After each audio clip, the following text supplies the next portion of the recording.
واجعلني من ورثة جنة النعيم واغفر لأبي إنه كان من الضالين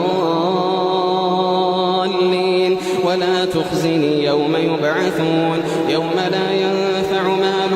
ولا بنون إلا من أتى الله بقلب